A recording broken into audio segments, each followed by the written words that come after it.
ये कांग्रेस पार्टी है ना, ये हमेशा तानाशाही और गुंडागर्दी की बदौलत ही आती रही है। आप इमरजेंसी लगाते हो और देश के तमाम रिपोर्टर्स और नेताओं को जेल में ठूस देते हो। किसी को आजादी नहीं है। इतनी तानाशाही तो अंग्रेजों ने नहीं करी थी भारत के अंदर, जितनी इंदिरा गांधी जी ने आपातकाल लगा करके करी थी।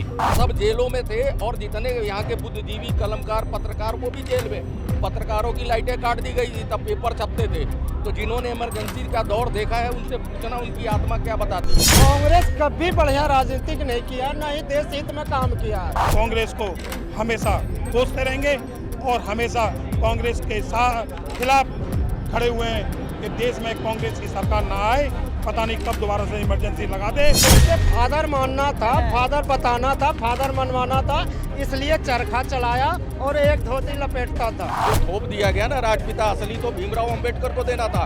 ये उपाधि अगर कोई लेने का हकदार इस देश में था तो बाबा भीमराव अंबेडकर साहब थे। नमस्कार, आप देख रहे हैं भैया जी गजब और मैं हूं आपके साथ यशस्वी शर्मा। 25 जून 1975 जब इंदिरा गांधी द्वारा भारत में इमरजेंसी लगाई जाती है, ये कह के कि राजनीति में और आंतरिक अस्थिरता आ चुकी है, जिसके चलते हम अब जो है इमरजेंसी लगा रहे हैं और इसका विरोध विपक्षी पार्टियों ने करा था। अब जनता जनार्दन से बात करते हैं कि क्या कांग्रेस का कार्यकाल सही था। जिस तरीके से कांग्रेस ने 1975 में इमरजेंसी लगाई थी और आज के समय में जिस तरीके से भाजपा बोलती है, ना तो हम भूलेंगे ना ही हम भूलने देंगे। वो इमरजेंसी देश के ऊपर एक काला धब्बा है।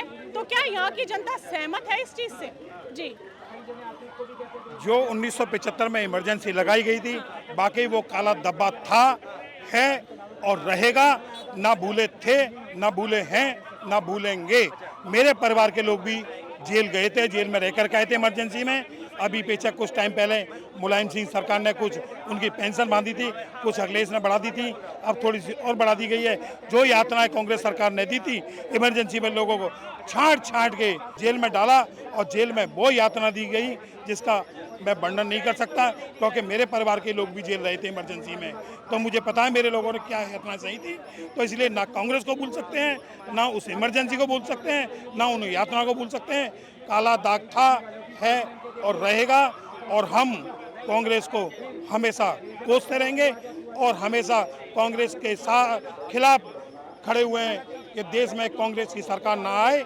पता नहीं कब दोबारा से इमरजेंसी लगा दे और देश को किन के हाथों में सौंप दे, कुछ नहीं कह सकते। आपके हिसाब से इमरजेंसी कांग्रेस द्वारा लगाई गई थी, सही थी गलत था? क्यों सही थी मैडम, ये बताइए। अभी हम यहाँ सारे भाई जितने लोग खड़े हैं, कितनी आज़ादी से खड़े हैं। कोई अपना रोजगार कमा रहा है और कोई कमा के आ रहा है। जिसका जो खाने का मन है वो खा रहा है, जहाँ जाना है वहाँ जा रहा है। इन सबको उठा करके बदुआ मजदूर की तरह जेल में बंद कर दिया जाएगा। क्या यह इंसानियत की बात होगी? क्यों? क्योंकि आपको अपनी कुर्सी प्यारी है। क्यों? इलाहाबाद हाई कोर्ट ने आपके ऊपर रोक लगा दी चुनाव लड़ने से। चुनाव में धांधली करते हो आप, उसके बाद इलाहाबाद हाई कोर्ट आप पे रोक लगा देता है। उससे बचने के लिए आप इमरजेंसी लगाते हो और देश के तमाम रिपोर्टर्स और नेताओं को जेल में ठूस देते हो। किसी को आजादी नहीं है। इतनी तानाशाही तो अंग्रेजों ने नहीं करी थी भारत के अंदर, जितनी इंदिरा गांधी जी ने आपातकाल लगा करके करी थी। अब बताइए, वो मैं सुन रहा था राजनाथ सिंह जी का, उनकी माता जी को अग्नि देने के लिए उनको नहीं छोड़ा गया था। मैडम आप सोचिए, किसी की माँ गुजर जाए, उससे बड़ी क्या चीज होगी दुख की। उसमें नहीं आने दिया था, उनकी आंखें नम हो गई थी इंटरव्यू देते वक्त। तो सोचिए, ये तो एक वो चीज है जो राजनाथ सिंह जी ने आके खुलासा किया। ऐसे हजारों लोग होंगे जिनके किसी ना किसी परिवार के जनों को कोई दुख हो गया होगा, कोई अस्पताल में होगा, कोई बेचारा दुनिया से चला गया होगा। उन पर सोचो क्या बीती होगी। लेकिन इस तरीके के तमाम बयान विपक्ष की तरफ से क्यों आते हैं कि जब भाजपा की सरकार है तो हमें ऐसा महसूस होता है कि आपातकाल लगा हुआ है। सुना होगा आपने, अरविंद केजरीवाल जी की धर्मपत्नी ने भी कहा था कि हमारे पार्टी के बड़े नेताओं को जेल में डाल दिया गया है, ईडी सीबीआई बिकी हुई है, सब उनके हिसाब से चलते हैं। सारे उनके हिसाब से चलते हैं। इलेक्शन ये कहते हैं लड़ने की बात करते हैं, जलेबियों की फैक्ट्री लगाने की बात करते हैं। अब्दुल्ला सरकार बना लेता है कश्मीर के अंदर, ईडी सीबीआई और चुनाव आयोग बिका हुआ है। 37 सीटें यूपी के अंदर ले आते हैं, चुनाव आयोग बिका हुआ है। कर्नाटका, तेलंगाना और हिमाचल में ये सरकार बना लेते हैं, चुनाव आयोग बिका हुआ है, ईवीएम बिकी हुई है। तो ये लोग वो धोखेबाज लोग हैं जिन्होंने 56 साल, हिंदू मुसलमान की बात करते हैं ना, आज भी मुसलमान फलों की रेडी क्यों लगा रहा है? आप हिंदुओं को तो छोड़ दीजिए, हिंदुओं में जितनी जातियां छोड़ दीजिए। मैं कहता हूँ आप मुसलमानों के हितैषी रहना। आज भी मुसलमान फलों की रेडी लगा रहे हैं, आज भी मुसलमान दुकानें छोटी छोटी खोल के बैठे हैं, आपने उनको क्यों नहीं बिजनेसमैन बना दिया? लेकिन एक बयान मोदी जी ने भी दिया था कि अगर वक्फ बोर्ड का सही इस्तेमाल हुआ होता तो हर मुस्लिम युवा पंचर नहीं बना रहा होता। बिल्कुल जी, अगर मेरे बाप दादा के पास हजारों एकड़ जमीन है, मुझे क्या जरूरत है किसी की गुलामी करने की? मैं उसी जमीन को किराए पे दूंगा बना करके मकान, मैं उसी जमीन के ऊपर खेती बाड़ी करवाऊंगा, मुझे तो जरूरत नहीं है मांगने की। 9,30,000 एकड़ वक्फ बोर्ड के पास है, लेकिन मुसलमान जो गरीब है वो कहाँ सो रहा है? फुटपाथ के ऊपर, छप्पर के ऊपर, मस्जिद के बाहर बैठा हुआ है। बैठा है ना, क्यों बैठा है? उसको उसका बेचारे को बेनिफिट मिलना चाहिए था। वो जो, जैसे मैंने कोई अभी मंदिर के बाहर दान कर रहा हूँ, तो मैं दान किसके लिए कर रहा हूँ? वो जो गरीब है उनको खाने को भोजन मिल जाएगा, कड़ी चावल बांटू, राजमा चावल बांटू, समोसा बांटू, मैं इसलिए उनका पेट भरेगा। लेकिन ये अपना पेट भर रहे हैं। और कई जगहों पे आया निकल के जो इन्होंने किराए पे दिया, किराया कौन खा रहा है? वक्फ बोर्ड। और मकान किससे कौन दे रहा है? मोदी दे रहा है। मोदी सरकार के नेतृत्व में मिल रहा है ना मकान। 536 रामपुर के अंदर मिले, ऐसे अलग अलग जगह मिले। तो मुसलमानों का भला इनको करना चाहिए ना वक्फ बोर्ड को। कोई मुसलमान इतना सक्षम है वो दान कर गया कि भाई मजलूमों का काम करना जी, यतीम बच्चों के लिए इधर कुछ बनाना जी, किसी के लिए नहीं कुछ किया इन्होंने। जो ये कांग्रेस पार्टी है ना, ये हमेशा तानाशाही और गुंडागर्दी की बदौलत ही आती रही है। लेकिन वो ये लाइन तो वो भाजपा को बोलती है कि तानाशाही और गुंडागर्दी तो भाजपा के राज में आई हुई है। जी ऐसा है कि मैंने खुद देखा है, अभी थोड़े दिन पहले ये यहाँ पर दिल्ली में बड़े बड़े आंदोलन होते थे, और उन आंदोलन को में जो है चिंगारी के ऊपर पेट्रोल डालने का काम कौन करते थे? विपक्ष के नेता लोग। ठीक है जी।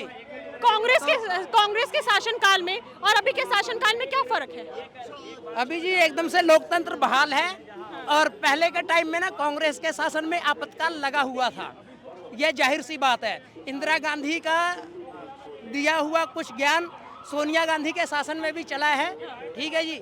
जो मनमोहन सिंह कभी बोल नहीं पाते थे, वो समझ लीजिए कि आपातकाल ही था। जिस तरीके से कांग्रेस लोकतंत्र की बात करती है और एक तरफ 1975 इमरजेंसी लगा दी जाती है इंदिरा गांधी द्वारा, उसमें क्या कहेंगे? अब देख लो, ये सबसे बड़ा काला, कहते हैं काला दिन माना जाता है इमरजेंसी भाजपा द्वारा। ब्लैक डे मनाते हैं ना। हाँ। नहीं मनाते यहाँ पे, क्योंकि कांग्रेस थी तो मनाने नहीं, किसी को इजाजत नहीं थी। अब थोड़े बहुत लोग बोलने लगे हैं। पहले जब ये एक बात बताओ, आरोग्य उनको घोषित किया गया इंदिरा गांधी को, तो उन्होंने अदालतों की जो फरमान था उसको दरकिनार करके, और उन्होंने ये सारी चीज़ें इमरजेंसी लगा के, तो जितने भी नेता, पत्रकार, कलमकार, बुद्धिजीवी, सबको अंदर ठूस दिया। तो ये सबसे बड़ी त्रासदी थी। तो इस पे तो काला कपड़ा, जैसे काला पट्टी बांध के इस पे विरोध करना चाहिए जनता को, और उस दिन को उसी दिन की तरह मनाना चाहिए, काला दिवस। क्योंकि भैया इमरजेंसी जो है ये एक क्या पूरे देश के लिए धब्बा है। आसोलो मतलब दुनिया के देश, उन्होंने भी देखा होगा कि किस तरह से विपक्ष को उठा के ठूस दिया गया था जेलों में, उनको अपने परिवारों से नहीं मिलने दिया गया। यही जो कमलनाथ हैं, क्या उनकी माताजी जब मरी थी तो उनको उनसे मिलने की इजाज़त नहीं दी गई थी। तो ये इमरजेंसी है। इमरजेंसी का इतिहास पढ़ना चाहिए, लोगों को जानना चाहिए कि भैया इंदिरा गांधी जी ने किया क्या था। आपके नजरिए में इमरजेंसी क्यों लगाई गई थी? विपक्ष के बड़े नेताओं को जेल में डालना था, या फिर सही में शांति भंग हो सकती थी, राजनीति में काफी मनमुटाव चल रहे थे, इसके चलते इमरजेंसी लगाई गई? आखिरी रास्ता इंदिरा गांधी के पास बचा था, क्योंकि उनको चुनाव से निष्क्रिय कर दिया गया था। चुनाव लड़ने लायक नहीं थी। उनको लगा कि मेरा वजूद खत्म हो जाएगा और ये पार्टियां उभर के आएंगी, और यहाँ पे फिर वही लोकतंत्र बहाल हो जाएगा। उस लोकतंत्र को दबाने के लिए इमरजेंसी लगाई गई थी, और जितने भी लोग बोलने वाले थे सबको जेलों में डाल दिया था, और सब जेलों में थे। और जितने यहाँ के बुद्धिजीवी, कलमकार, पत्रकार, वो भी जेल में। पत्रकारों की लाइटें काट दी गई थी, तब पेपर छपते थे। तो जिन्होंने इमरजेंसी का दौर देखा है उनसे पूछना उनकी आत्मा क्या बताती है। आपके हिसाब से हमारे यहाँ गांधी जी को एक पद दिया जाता है, सब जानते हैं जी, राष्ट्रपिता। हाँ, ये जबरदस्ती का एक जो थोप दिया गया ना राष्ट्रपिता, असली तो भीमराव अंबेडकर को देना था। ये उपाधि अगर कोई लेने का हकदार इस देश में था तो बाबा भीमराव अंबेडकर साहब थे, जिन्होंने इतना बड़ा संविधान उनके उसमें बना, और ये संविधान सबके हक में बना। उसमें गरीब भी, शोषित भी, पिछड़ा भी, वंचित भी, सबके लिए हक था बराबर का। उन्होंने इक्वल अधिकार दिया था। उन्होंने ये जो बाद में उसके साथ अमेंडमेंट करके और जो संविधान को बदला गया, ये इन्होंने ही बदला। किसी को भर्ती पैक दे रहे हो तुम, वक्त बोर्ड दे रहे हो, ये सरिया दे रहे हो, पर्सनल लॉ दे रहे हो, माइनॉरिटी कमीशन बना दिया गया। इतना बड़ा धक्का देके संविधान को, उस संविधान का तार तार किया कांग्रेस ने। तो इस पर लोगों को जानकारी होनी चाहिए कि कांग्रेस ने अपने शासन कार्य में जब ये मजबूत थे तो क्या क्या किया इन्होंने संविधान के साथ। कांग्रेस ने इतने साल राज करा जी। अब जनता को क्यों खटक रहा है कि इमरजेंसी जो लगाई थी काला धब्बा ही थी। सही में जितने लोगों से बात करी सब बोल रहे हैं कि इमरजेंसी जो लगाई थी गलत थी। तो कांग्रेस ने इतने साल राज कैसे कर लिया? हाँ, राज कैसे किया ये बता देता हूँ। उस टाइम पे अपने पास कोई ऑप्शन नहीं था। आप एक बात बताइए, यहाँ दोनों तरफ रास्ता है, इधर भी भाग सकते हैं इधर भी भाग सकते हैं। एक तरफ से अगर बंद हो, एक ही रास्ता हो तो हम क्या करेंगे ये बताइए। मारेगा तो पिस्टल रहना होगा, चूंकि कि गेट बंद है कहीं भाग नहीं सकते। कांग्रेस कभी बढ़िया राजनीतिक नहीं किया, न ही देश हित में काम किया। लेकिन कांग्रेस तो एकता की बात करती है। कांग्रेस बात करती है हमारे लिए सारे धर्म एक है। कांग्रेस बोलती है हमारे लिए सारी जाति एक है। कब उन्होंने एकता की बात की है? कब कहा है कि सारे धर्म एक है? कहने का वो सब दिन कहता है, लेकिन करता कब है ये बता दीजिए। जब नसबंदी करवाई थी वो इंदिरा गांधी, तो सबका करवाया था, एक तरफ करवाया था हिंदुओं का, सारे का क्यों नहीं करवाया था भाई? नेहरू गांधी जो है वो जब बंटवारा नहीं वो नेहरू जवाहरलाल नेहरू जब बंटवारा करवाया गांधी जी मिल के, तो पाकिस्तान को अलग कर दिया। उधर से हिंदुओं का लाश तो आ रहा था, इधर से लाश क्यों नहीं जा रहा था? अगर लाश नहीं जा पाया था तो कम से कम उधर रोकना चाहिए ना कि उधर से भी लाश नहीं आएगा। अगर उधर से लाश आता है तो यहाँ से भी जाएगा। कहाँ गया था आमरण अनशन उस दिन? क्यों नहीं किया था गांधी आमरण अनशन? जवाहरलाल का मुंह क्यों नहीं खोल रहा था? वो हर हमेशा पक्षपात किया है, एक तरफ का राजनीतिक किया है। गांधी जी तो बोलते थे कि 3 उसूल थे उनके, आपको पता होगा। बुरा मत देखो, बुरा मत सुनो, बुरा मत कहो। वो बस दिखाने उनको फादर माना जाता है, पिता माना जाता है भारत का। बस यही है, उसे फादर मानना था, फादर बताना था, फादर मनवाना था, इसलिए चरखा चलाया और एक धोती लपेटता था। 25 जून 1975 यहाँ पे जितने भी जनता थी, हमने उनसे इमरजेंसी को लेकर बात करी। सबका यही कहना है कि कांग्रेस द्वारा जो इमरजेंसी 1975 में लगाई गई थी वो बिल्कुल गलत था।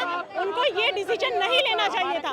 अब आप मुझे बताइए कमेंट बॉक्स में कि क्या कांग्रेस ने जो ये डिसीजन लिया था इंदिरा गांधी द्वारा, ये जो डिसीजन लिया गया था कि हम आपातकाल लगाएंगे और 21 हफ्तों तक ये आपातकाल चला था पूरे भारत में, क्या आप इससे सहमत थे? और जिस तरीके से भाजपा सरकार बोलती है कि हमारे लिए ये एक काला अध्याय है, ना तो हम भूलेंगे और ना ही हम पूरे भारत को और कांग्रेस पार्टी को ये भूलने देंगे कि आपने भारत के साथ क्या करा था। अगली बार मैं फिर मिलूंगी आपसे, तब तक के लिए बने रहिए भैया जी गजब के साथ। मैं यशस्वी शर्मा, कैमरा पर्सन प्रदीप के साथ। धन्यवाद।